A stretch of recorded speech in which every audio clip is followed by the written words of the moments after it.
Have you ever heard someone win an argument, but something just felt off?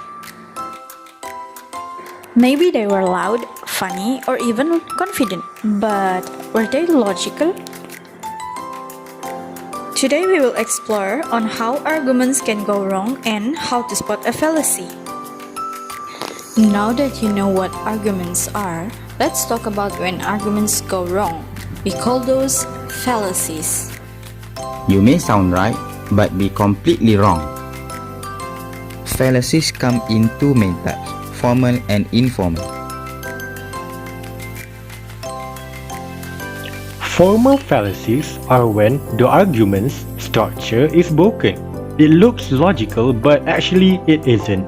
An informal fallacy is when your reasoning goes off track, using emotions, distractions, or sneaky tricks. Formal fallacies are like math mistake in logic. The form of the argument looks okay, but it breaks the rules of reasoning. Let's start with a formal fallacy that called as affirming the consequent. If it rains, the ground gets wet. The ground is wet, so it must have rained. But what if someone used a water hose? Exactly.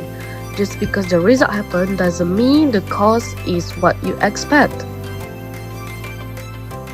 Next up, denying an antecedent. This fallacy assumes that if one option is false, the other one must be true, even when there might be other options.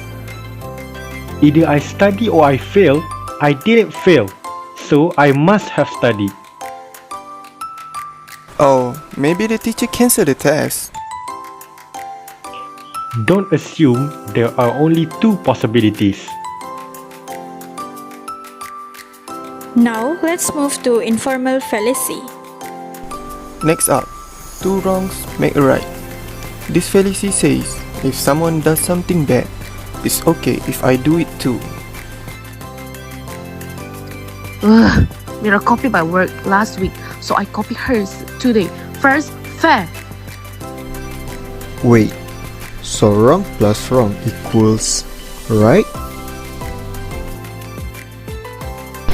Not really.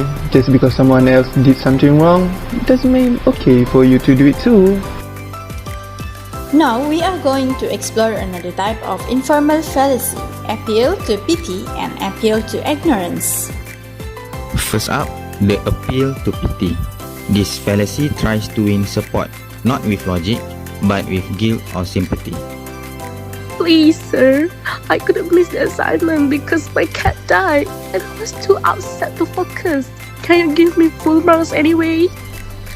Yasmin, I'm very sorry for your loss, but that's not a valid reason to give you full marks.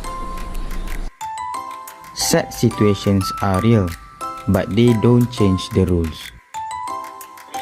You see, no one has proven that aliens don't exist, so they must be real. Or maybe there's just no evidence either way yet. This is appeal to ignorance. Just because something hasn't been disproven doesn't mean that it's true. Now, let's talk about the bandwagon argument. This fallacy says everyone's doing it, so it must be right. Teen shows a group of students in a cafe wearing a same brand of headphones. Everyone at school used this headphone brand, so they must be the best. But just because everyone uses them doesn't mean they are actually good, right? Popularity doesn't guarantee quality or truth.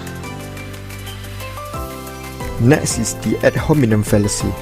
This happens when someone attacks the person instead of addressing their argument. We're supposed to recycle to stop climate change and save the earth. Your ideas about climate change are wrong because you don't even recycle. That's an attack on me, not my argument. Focusing on the person's character doesn't prove or disprove their ideas. Next is the strawman fallacy. This is when someone twists another person's argument to make it easier to attack. I think we should reduce plastic use to help the environment. Oh, so you want us all to stop using anything plastic ever? That's impossible. No, that's not what I meant. You're misinterpreting my point. Don't argue against a straw man. Agree what was really said. Finally, the hasty generalization fallacy, making a broad conclusion based on a small sample. I saw 2 crows today and they were so noisy. So all crows must be so annoying, right? That is jumping to conclusions. You can't judge all crows by just 2. Don't rush to judge without enough evidence.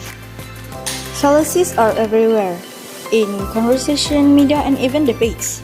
But now you know how to spot them by understanding both formal and informal fallacies. Now you can think more clearly and argue more fairly. Remember that strong arguments come from a strong reasoning.